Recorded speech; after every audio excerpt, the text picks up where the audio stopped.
মুখ একদিকে বেঁকে গেলে সঠিক চিকিৎসা না করালে মারাত্মক সমস্যা হতে পারে।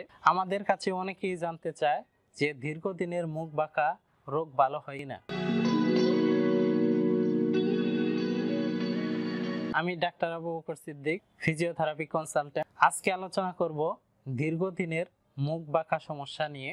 আমাদের ব্রেনের মধ্যে যে ক্রেনিয়াল নার্ভ থাকে, এই ক্রেনিয়াল নার্ভের মধ্যে কোনো ধরনের লিশন হলে আমাদের মুখ একদিকে বেঁকে যায়। এই ক্রেনিয়াল নার্ভের মধ্যে 7th ক্রেনিয়াল নার্ভ যদি কোনো কারণে লিশন, ইনফ্লামেশন, ইনফেকশন হয়, এই লিশন, ইনফ্লামেশনের কারণে আমাদের মুখ একদিকে বেঁকে যায়। মুখ একদিকে বেঁকে যাওয়ার অনেকগুলো কারণ থাকে।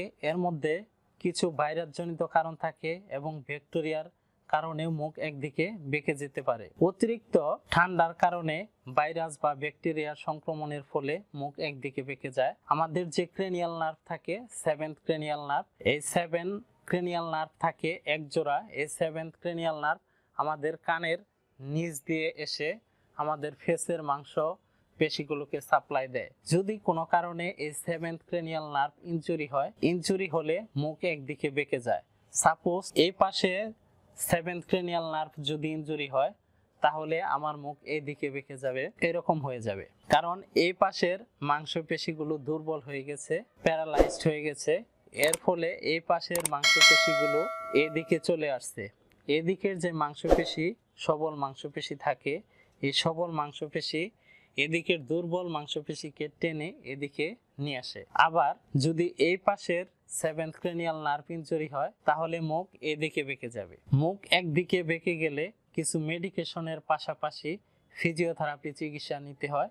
ফিজিওথেরাপি চিকিৎসা না নিলে মুখ বাঁকা কখনোই পুরোপুরি ঠিক হয় না। অনেকেই মনে করে যে কিছু ড্রাগস খেলেই যে তার মুখ বাঁকা রোগ ভালো হয়ে যাবে। আসলে বিষয়টি এরকম না। এই বেলস পালসি বা ফেসিয়াল পালসি রোগের প্রধান চিকিৎসা হচ্ছে ফিজিওথেরাপি। এর সাথে কিছু সাপোর্টিভ মেডিসিন দরকার হয়। প্রিয় দর্শক, আমাদের কাছে অনেক রোগী আসে যাদের মুখ বাঁকা অনেক পুরনো, কারো 2 বছর, 3 বছর, কারো আরো বেশি প্রলং পিরিয়ড টাইপ এই bells palsy, chronic bells palsy. এদের মুখ বাঁকা থেকে গেছে, কিছু মেডিসিন খেয়েছিল, কিন্তু মেডিসিনের পাশাপাশি যে ফিজিওথেরাপি চিকিৎসা নিতে হয়, তারা এই ফিজিওথেরাপি চিকিৎসা না নেওয়ার কারণে তাদের মুখ পার্মানেন্ট ভাবে বাঁকা হয়ে গেছে।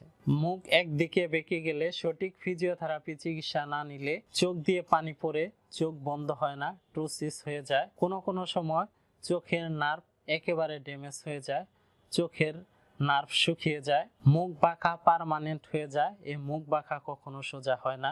দীর্ঘদিন যাবত মুখ বাঁকা থাকলে স্ট্রোক হওয়ার প্রবণতা বেড়ে যায়। দীর্ঘদিন যাবত যদি মুখ বাঁকা থাকে তাহলে মাথা ব্যথা, মাথা ঘোরানো, এমনকি কানের মধ্যে ঝিঝি, শু বুবু শব্দ হয়, মেজাজ খিটখিটে হয়ে যায়, মাইগ্রেনের প্রবলেম হয়, স্বাস্থ্যহানি হয়, এমনকি তার কোনো কাজে কর্মে মন বসে না, কথা বলার জড়তা চলে আসে, তোতলামি সমস্যা চলে আসে, কথা বলার সময় স্টামারিং হয়, বাফারিং হয়, কোনো শব্দ সঠিকভাবে প্রনাউন্সিয়েশন করতে পারে না, বিভিন্ন ধরনের সমস্যা হয়, হাই ব্লাড প্রেশার হয়, অর্থাৎ উচ্চ রক্তচাপ হয়।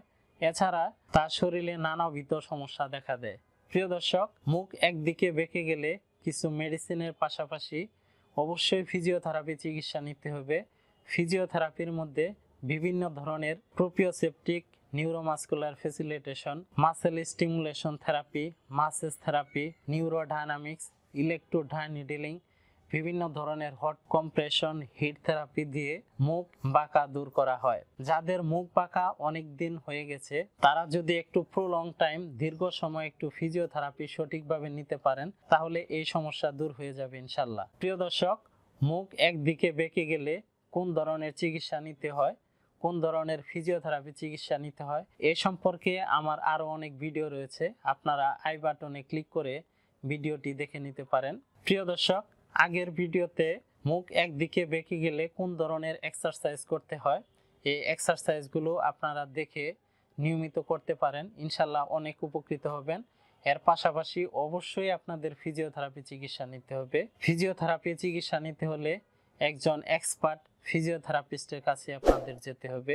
নিয়মিত ফিজিওথেরাপি চিকিৎসা নিলে মুখ বাঁকার সমস্যা চিরতরে দূর হয়ে যাবে ইনশাল্লাহ। ভিডিওটি দেখে উপকৃত হলে চ্যানেলটি সাবস্ক্রাইব করে আমাদের সাথেই থাকুন।